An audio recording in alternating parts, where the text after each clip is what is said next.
Sure.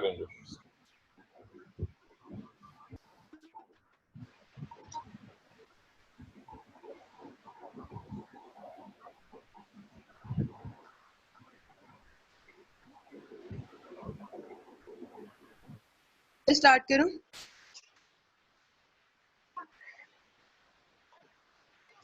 Sir start करूं? जी start करें। मैंने अपना को म्यूट किया हुआ है इसलिए मैं नहीं बोल रहा था। सर रिकॉर्डिंग ऑन कर लें। कल जहां तक बात हुई थी नेफ्रोटॉक्सिक की, तो मैंने पूछा था कि नेफ्रोटॉक्सिक से आपके माइंड में कोई वर्ड आ रहा है? तो नेफ्रो का मतलब जिस तरह कि हमें, अगर आप वैसे तो इसका मतलब जो है ना वो सिंपली सामने से वाजिया हो रहा है। नेफ्रोटॉक्सिक जो है वो किडनीज के रिलेटेड है, लेकिन अगर आपको नहीं भी पता चले तो आप ऐसे भी देख सकते हैं कि नेफ्रो का जो वर्ड है वो नेफ्रॉन को शो कर रहा है। ठीक है, नेफ्रो से नेफ्रॉन्स, और नेफ्रॉन्स कहाँ पे होते हैं? हमारी किडनीज में होते हैं। तो नेफ्रोटॉक्सिक का मतलब है कि ये जो मेथिसिलीन है, ये एक जो सेमी सिंथेटिक पेनिसिलिन, ये हमारी किडनीज के लिए जो है वो प्रॉब्लम क्रिएट करती है, हमारी किडनीज के लिए टॉक्सिक होती है। ठीक है, ये किडनीज को डैमेज करती है, इस वजह से इसको अब बैन कर दिया गया है, इसका यूज कम कर दिया गया है। आगे हम देखते हैं मैकेनिज्म ऑफ एक्शन, यानी जो पेनिसिलिन है वो कैसे अपना एक्शन परफॉर्म करती है। सबसे पहले inhibit enzyme synthesis responsible for sale wall synthesis. अब ये क्या करती है कि जो पेनिसिलिन है ना, ये वो एंजाइम की सिंथेसिस को रोकती है, यानी उस एंजाइम को बनने नहीं देती जिसने सेल वॉल बनानी है।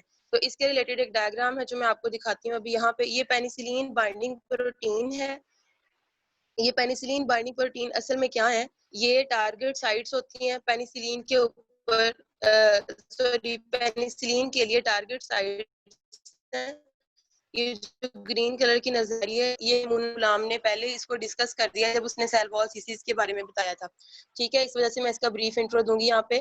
तो जो है ये ट्रांसपेप्टाइडेजेस होती हैं, असल में ये एक ऐसे एंजाइम्स हैं और कुछ मेम्ब्रेन प्रोटीन्स होती हैं जो बैक्टीरिया की सेल वॉल प्रेजेंट होती हैं। और ये क्या करती है, इन्होंने जो इंटरलिंक जो है वो उसमें इन्वॉल्व होती है, क्रॉस लिंकिंग में इन्वॉल्व होती हैं पेप्टाइड चेन्स की। Transpeptidases and other proteins are involve in cross linking of peptide chain of neighbouring stand. जब बैक्टीरिया की सेल वॉल बन रही होती है तो उसमें ये जो कार्बोहाइड्रेट के स्ट्रैंड्स हैं, इनके ऊपर जो पेप्टाइड यूनिट्स लगे हुए हैं, इन्होंने इनकी क्रॉस लिंकिंग करवानी है किन्होंने? ट्रांसपेप्टाइडेजेस ने। ठीक है, यानी ये पेप्टाइड जो यूनिट्स हमें रेड रेड कलर के ये जो नजर आ रहे हैं, इन्होंने ट्रांसपेप्टाइडेजेस के साथ जो है वो अटैच होके इन स्ट्रैंड्स को आपस में जोड़ना है, इनको क्रॉस लिंकिंग इनकी होती है। लेकिन क्या होता है कि जो पेनिसिलिन है वो इन ट्रांसपेप्टाइडेजेस के साथ जो है वो अटैच कर जाती है, जिसकी वजह से क्रॉस लिंकिंग हो नहीं पाती और जो है वो सेल वॉल हमारे पास उसकी सिंथेसिस नहीं हो पाती, क्योंकि पेप्टाइडोग्लाइकन लेयर नहीं बनती, जिसकी वजह से फिर हमारे पास सेल वॉल की सिंथेसिस भी नहीं होती। तो उसके बाद also activate some enzymes to break cell wall of bacteria. अब पेनिसिलिन क्या करती है कि ये कुछ एंजाइम को एक्टिवेट कर देती है कि जो बनी हुई सेल वॉल है उसको भी ब्रेक कर सकते हैं। ठीक है, एक तो न्यूली सिंथेसाइज सेल है, उनको उनकी सेल वॉल नहीं सिंथेसिस होने देती। दूसरा पेनिसिलिन ये करती है कि जो सेल वॉल अगर बन गई है तो ऐसे एंजाइम एक्टिवेट करवा देती है जिससे उसकी सेल वॉल ब्रेक कर जाती है। और उसके बाद जो ग्राम पॉजिटिव बैक्टीरिया, उसके पास थिन पेप्टाइडोग्लाइकन लेयर होती है, जिसकी वजह से पेनिसिलिन का जो मोस्टली अटैक है वो ग्राम पॉजिटिव पे होता है।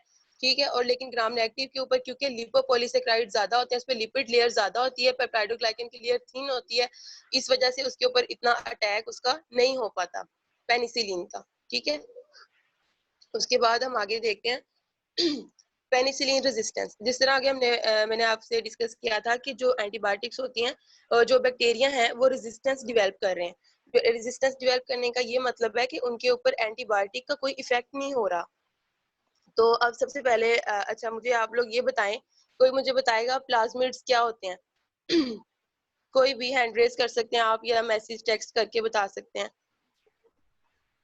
जी अगर कोई बताना चाह रहा है तो अपना हैंड रेज करे, उसको मैं अलाउड अनम्यूट करूंगा। जी इसको बताना चाह रही है जी, मैं इसको मिस कर करिए जी। जी अपने आप को अनम्यूट करें, मिस अनम्यूट कर लें। आपको मैं अलाउ कर रहा हूँ, अनम्यूट करें अपने आप को।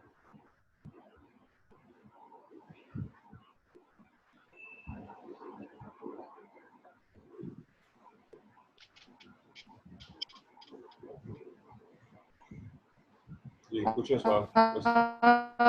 अब आपकी आवाज ठीक नहीं आ रही है मिस, आपके माइक में गड़बड़ है कोई, आपकी आपकी आवाज ठीक नहीं आ रही है।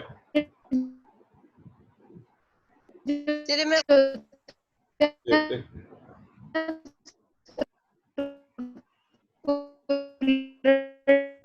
डीएनए होते हैं और जो जिन जी मुझे अनम्यूट को म्यूट करना पड़ा जैसे आपको, चूंकि मिसबा का माइक उसके कंट्रोल में नहीं था, उसमें से शोर आ रहा था, मैंने सबको दोबारा म्यूट कर दिया जी। अब मजहर कुछ कहना चाह रहा है जी, मजहर अपने आप को अनम्यूट कर सकते हैं। सर प्लाज्मिड सर बैक्टीरिया में मौजूद एक्स्ट्रा सर्कुलर डीएनए होता है। ठीक है, नहीं, यही है आपने जो सिर्फ प्लाज्मिड का नाम लिया है, जो अक्सर का सवाल है, आपने अक्सर का सवाल गौर से नहीं सुना है। अक्सर अपना क्वेश्चन फिट करें ताकि मजहर को ये पता चले कि आप क्या पूछ रहे हैं। दोबारा सवाल फिट करना है आपने। मैंने यही पूछा था कि नहीं अब प्लाज्मिड्स क्या होते हैं, अच्छा, आपने पूछा प्लाज्मिड क्या होते हैं जी। अब दोबारा प्लाज्मिड मजहर क्या होता मजहर दोबारा। है, plasmid sir plasmid extra circular DNA होता है बैक्टीरिया माइक्रो ऑर्गेनिज्म में मौजूद, आपने इस्तेमाल किया बैक्टीरिया में है खास। जी, आपने इस्तेमाल किया एक्स्ट्रा सर्कुलर मॉलिक्यूल होता है, ये गौर करें आपने क्या कह दिया। जी सर मैं बता दूं सर। नहीं नहीं, मैं मदर से पूछ रहा हूँ, मदर ने जो कहा है मैं उसको पूछ रहा हूँ, इसका मीनिंग क्या बनेगा जो फिक्र आपने बोला है। सर एक्स्ट्रा इसलिए कह रहा हूँ क्योंकि ये सर्कुलर शेप में होता है। बैक्टीरिया में जो डीएनए या नहीं न्यूक्लिक आपने एसिड जितना भी आपने होता है वो आपने रैंडमली पड़ा होता है, नहीं न्यूक्लियस आप के अंदर नहीं पड़ा होता। नो, इसमें न्यूक्लियस होता ही नहीं है, इसमें तो न्यूक्लियस होता ही नहीं है। जी सर। चलिए सुन लीजिए, आपका लफ्ज गलत था, ये लफ्ज है extra chromosomal DNA. It is यानी जो क्रोमोसोम है उससे हट के डीएनए होता है, सेपरेट है। डीएनए बैक्टीरिया में खा वो क्रोमोसोमल हो या नॉन क्रोमोसोमल हो, दोनों ही सेपरेट होते हैं। जो डी क्रोमोसोमल डीएनए है वो बहुत बड़ा होता है, लार्ज, और जो प्लाज्मिड है वो बहुत छोटे साइज के होते हैं। कल आपने जो लफ्ज इस्तेमाल किया था वो आपका लफ्ज टोटली गलत है जी। एक साहब कंटिन्यू। जी तो प्लाज्मिड प्लाज्मिड है एक्स्ट्रा क्रोमोसोमल सर्कुलर डीएनए होता है जो बैक्टीरिया में प्रेजेंट होता है बैक्टीरियल सेल में, ठीक है। वो उसके उस डीएनए से उस क्रोमोसोमल मटेरियल से अलग पड़ा होता है एक साइड पे। इसके अंदर रेजिस्टेंस जीन्स हो सकती हैं, हमने इसको मॉलिक्यूलर जेनेटिक्स में पढ़ा है। किसी को याद है, हमने पढ़ा था जंपिंग जीन्स के बारे में, याद है आप लोगों को? उसमें भी हमने पढ़ा था कि जो प्लाज्मिड है उसके अंदर रेजिस्टेंस जीन्स होते हैं जिनको हम ट्रांसपोजेबल एलिमेंट्स भी पढ़े थे, जो कि जंप करके एक जगह से दूसरी जगह चले जाते हैं, यानी एक मॉलिक्यूल से दूसरे मॉलिक्यूल्स में एंटर हो सकते हैं। तो प्लाज्मिड के अंदर भी इसी तरह रेजिस्टेंस जीन्स होते हैं जो कि क्या करते हैं, ये जो रेजिस्टेंस जीन्स हैं ये जब इनकी ट्रांसक्रिप्शन होगी मैसेंजर आरएनए बनेगा इनसे, जब इनकी ट्रांसलेशन होगी उस एमआरएनए से उस मैसेंजर आरएनए से फिर एक प्रोटीन बनेगी। वो प्रोटीन क्या होगी? वो होगी एंटीबायोटिक डिग्रेडिंग एंजाइम होगा एक, यानी एंटीबायोटिक को ब्रेक करने वाला एंजाइम होगा जिसका नेम क्या है? बीटा लैक्टेमेज या पेनिसिलिनेज। बीटा लैक्टेमेज की जगह पेनिसिलिनेज एंजाइम भी जो है वो बनता है, तो दोनों तकरीबन सेम ही है। अब ये बीटा लैक्टेमेज क्या करता है कि ये बीटा लैक्टम रिंग को ब्रेक कर देता है। जब बीटा लैक्टम रिंग ही ब्रेक हो गई जिसकी वजह से पूरी मेडिसिन का जो मेडिसिन की जो कोर थी वही जब टूट गई तो फिर उसका एंटीबायोटिक का इफेक्ट तो ना रहा ना, तो पेनिसिलिन क्या हो जाती है? इनएक्टिव हो जाती है, उसका कोई इफेक्ट नहीं रहता। इस तरह बैक्टीरिया जो है वो बच जाते हैं। फिर उसके बाद यही रेजिस्टेंट जीन जो कि प्लाज्मिड के अंदर प्रेजेंट होते हैं, ये इनसे फिर एक न्यू एमआरएनए बनता है और उससे फिर एक प्रोटीन बनती है जिसको हम इफ्लक्स पंप बोलते हैं, ठीक है। इफ्लक्स पंप जो है वो मोस्टली ग्राम नेगेटिव बैक्टीरिया में पाया जाता है और ये क्या करता है, इसका मकसद सोल्यूट को सेल से पंप आउट करना होता है, बाहर निकालना होता है। तो जैसे ही हम पेनिसिलिन वगैरह कोई यूटिलाइज करते हैं, हम कोई एंटीबायोटिक लेते हैं, तो जो बैक्टीरिया होते हैं वो क्या करते हैं कि जो पेनिसिलिन उनके अंदर अगर आती है तो वो फौरन उसको पंप इफ्लक्स पंप के जरिए उसको बाहर निकाल देते हैं ताकि उस पेनिसिलिन का उनके ऊपर कोई इफेक्ट ना हो। फिर उसके बाद मॉडिफाइड पेनिसिलिन बाइंडिंग प्रोटीन है। ये मॉडिफाइड पेनिसिलिन बाइंडिंग प्रोटीन का ये मतलब है कि कुछ बैक्टीरिया ऐसे होते हैं जिनके पास ये एबिलिटी होती है कि वो अपनी जो ट्रांसपेप्टाइडेजेस कह लें या पेनिसिलिन बाइंडिंग प्रोटीन्स कह लें उनकी शेप को चेंज कर लेते हैं। जब शेप चेंज होगी तो पेनिसिलिन बाइंड नहीं कर पाएगी, जब पेनिसिलिन बाइंड नहीं कर पाएगी तो वो अपना इफेक्ट एक्सर्ट नहीं कर पाएगी, तो इस तरह बैक्टीरिया बच जाएंगे। अब ये जो MRSA मैंने यहाँ पे लिखा है वो है मेथिसिलिन रेजिस्टेंट स्टेफिलोकोकस ऑरियस। ये इतने ज्यादा रेजिस्टेंट बैक्टीरिया हैं, इतने ज्यादा रेजिस्टेंट बैक्टीरिया के जो है ना ये रेजिस्टेंट है टुवर्ड मेथिसिलिन, यानी अगर हम इनको मेथिसिलिन भी दे दें तो ये इनके ऊपर कोई इफेक्ट इसका नहीं होगा। ठीक है, हालांकि स्टेफिलोकोकस की डेथ हो जाती है पेनिसिलिन से, लेकिन ये बहुत ज्यादा रेजिस्टेंट हो चुके हैं, इन्होंने बहुत ज्यादा रेजिस्टेंस डेवलप कर ली हुई है मेथिसिलिन के जो है वो खिलाफ। बाकी इस टॉपिक को डीपली जो है वो आमना ने एक्सप्लेन करना है, क्योंकि ये आमना का भी टॉपिक मुझे कल ही पता चला था 2-3 दिन पहले कि आमना का टॉपिक भी रेजिस्टेंस के रिलेटेड है, इसलिए मैं इसको बहुत ज्यादा डीप डिटेल से जो है ना वो नहीं बताऊंगी, अब उसका भी टॉपिक है ये, तो वो एक्सप्लेन करेगी। अच्छा, अब बात ये है कि जीन जो बैक्टीरिया हैं उनके पास ये रेजिस्टेंट जीन कहाँ से आया है, तो इसके बहुत सारे जो है वो 2 मेथड्स होते हैं, एक वर्टिकल जीन ट्रांसफर होता है, एक हॉरिजॉन्टल जीन ट्रांसफर होता है। तो उसमें मैंने उन दोनों टाइप्स को मेंशन नहीं किया क्योंकि ये मेरा मेजर टॉपिक नहीं है, तो ये सिर्फ मैंने इसको इंट्रो यहाँ पे हल्का सा देना था कि ये किस तरीके से होता है। इसमें म्यूटेशन हो सकती है, म्यूटेशन से भी gene acquire resistant gene acquire हो सकते हैं, बैक्टीरिया एक्वायर कर सकता है। उसके अलावा ट्रांसडक्शन हो सकती है, ट्रांसफॉर्मेशन हो सकती है और कॉन्जुगेशन हो सकती है। ये हमने जेनेटिक मटेरियल के ट्रांसफर की 3 टाइप्स, ट्रांसडक्शन, ट्रांसफॉर्मेशन और कॉन्जुगेशन पढ़ी हुई हैं। फर्दर मोर इसको आमना एक्सप्लेन करेगी, लेकिन फिर भी अगर आप लोग चाहते हैं तो मैं आप लोगों को एक्सप्लेन कर सकती हूँ क्या है। ट्रांसडक्शन में जो है वो बैक्टीरियोफेजिस के जरिए जो है वो जीन ट्रांसफर हो सकते हैं। ट्रांसफॉर्मेशन में एक बैक्टीरिया जो है उसके अंदर रेजिस्टेंट जीन थे वो ब्रेक हो गया किसी रीजन की वजह से, और वो जो रेजिस्टेंट जीन था वो बाय चांस किसी और बैक्टीरिया ने अपटेक कर लिया। और कॉन्जुगेशन में फिजिकल ब्रिज बनता है 2 बैक्टीरिया के दरमियान, और जो एक के पास अगर रेजिस्टेंट जीन था तो वो दूसरे के पास चला गया। तो बहुत सारे मेथड्स हैं जिनकी वजह से ये तकरीबन ये मेथड्स हैं जिनकी वजह से जा सकता है। बाकी इनको डीप डिटेल में आमना आपको एक्सप्लेन कर देंगे। ये थी मेरी प्रेजेंटेशन, और अब किसी का कोई क्वेश्चन है तो आप पूछ सकते हैं। जी हसन कुछ पूछना चाह रहे हैं जी, हसन आप अपने आप कर सकते हैं अनम्यूट।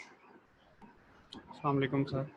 अच्छा, इन्होंने रेजिस्टेंस पे बात की थी, बैक्टीरियल रेजिस्टेंस पे, तो पेनिसिलिन पे जब इन्होंने बात की कि पेनिसिलिन जो है वो सेल वॉल को जो है वो डिज़ोल्व कर लेती है या सेल वॉल की बाइंडिंग प्रोटीन को इफेक्ट करती है जिससे सेल वॉल बन नहीं पाती।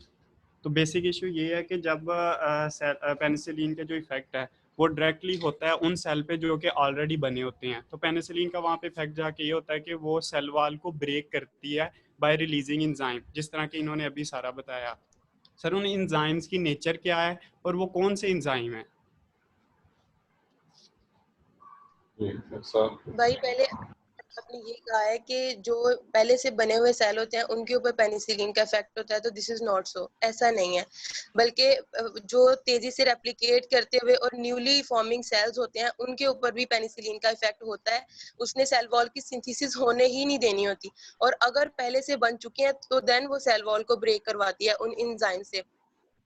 अब वो मैंने आपको बताया कि रेजिस्टेंस मेरा टॉपिक नहीं है, वो आमना का टॉपिक है, इसलिए मैंने इसको ज्यादा डीप डिटेल में नहीं किया। बाकी बहरहाल जो आप पूछ रहे हैं एंजाइम की नेचर के बारे में, तो वो मैंने उसके बारे में मैंने पढ़ा नहीं है, तो वो मैं आपको बाद में बता सकती हूँ। एंजाइम की नेचर वैसे भी माइक्रोबायोलॉजी का टॉपिक नहीं है यहाँ पे, वो बायोकेमिस्ट्री में चला जाएगा। इसकी जो डिटेल्स हैं वो बायोकेमिस्ट्री से रिलेटेड हैं, इससे रिलेटेड नहीं है। एंजाइम बेसिकली प्रोटीन्स ही होते हैं, और हाइड्रोलाइजेज या इसकी जो डिफरेंट टाइप्स हैं, और मैंने पहले कह दिया कि ये जो टॉपिक बेसिकली बायोकेमिस्ट्री का है, ये माइक्रोबायोलॉजी में डील किया जाएगा। जी अब कुछ और बच्चे कुछ जी वो डिफरेंट जो डिपेंड करते हुए जिस तरह की चीज़ को ब्रेक कर रहे हैं उनके मुताबिक है। जी आगे मजहर दोबारा कुछ पूछना चाह रहे हैं जी, कि मजहर अपने आपको